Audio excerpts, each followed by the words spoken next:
ఓవర్గా respect expect చేయటం. ఇంకా సింపుల్గా చెప్పాలి అంటే గౌరవాన్ని అడుక్కుంటారు. కశ్యప్, నలుగురు నన్ను గౌరవించాలి అనుకోవటం తప్ప, నలుగురు నాకు రెస్పెక్ట్ ఇవ్వాలి అనుకోవటం తప్ప, చెట్లకి నీళ్లు పోయటం తప్పు కాదు, అతిగా పోయటం తప్పు. టైర్లో గాలి కొట్టడం తప్పు కాదు, ఏం తప్పు?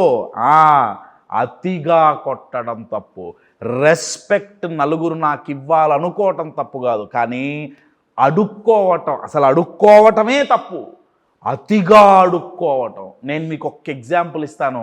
ఇప్పుడు ఇది ఎట్లుంటుందంటే, అంటే వాళ్ళు ఒకటి డైరెక్ట్గా అడుక్కోవచ్చు, నాకు నువ్వు గౌరవం ఇవ్వట్లే, నన్ను నువ్వు పట్టించుకోవట్లే, డైరెక్ట్గా అడుక్కోవచ్చు. అలా అడుక్కుంటే ఈజీగానే తెలిసిపోతుంది వీడు అడుక్కుంటున్నాడని.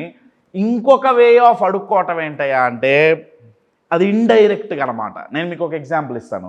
ఇప్పుడు నలుగురు ఫ్యామిలీ మెంబర్స్ కూర్చున్నారు, ఇంట్లో ఏదో ఒక శుభకార్యం జరగబోతోంది, ఒక పెళ్ళి ఉందనుకోండి, శుభలేఖ ఏదో ప్రింటింగ్ ఇవ్వాలి.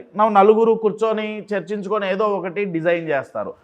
దాంట్లో ఒక వ్యక్తి, ఇటువంటి వ్యక్తి అనుకోండి, ఇప్పుడు నన్ను మీరు అడగలేదు, అదేంటండి మీతో కూర్చొని మాట్లాడాం కదా నలుగురు అనుకున్నా, కాదు, నన్ను సెపరేట్గా నాకు మీరు ప్రయారిటీ ఇవ్వాలా, నాకు సెపరేట్గా మీరు చెప్పలేదు, నాకు సెపరేట్గా, అర్థమవుతుందా? ఇక్కడ ఇండైరెక్ట్గా ఏమడుకుంటున్నాడు, బాబు నువ్వు నన్ను గౌరవించు.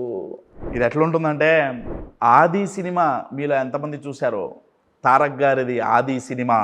దాంట్లో ప్రిన్సిపల్ క్యారెక్టర్ ఉంటుంది. కాలేజీలోకి రాగానే ఆయనకు అందరూ గుడ్ మార్నింగ్ చెప్పాలి. గుడ్ మార్నింగ్ చెప్పలేదు, గుడ్ మార్నింగ్ చెప్పలేదు. ఆయన గుడ్ మార్నింగ్ రెస్పెక్ట్ అలా అడుక్కున్నాడు. వీళ్ళ పని అంతే అండి.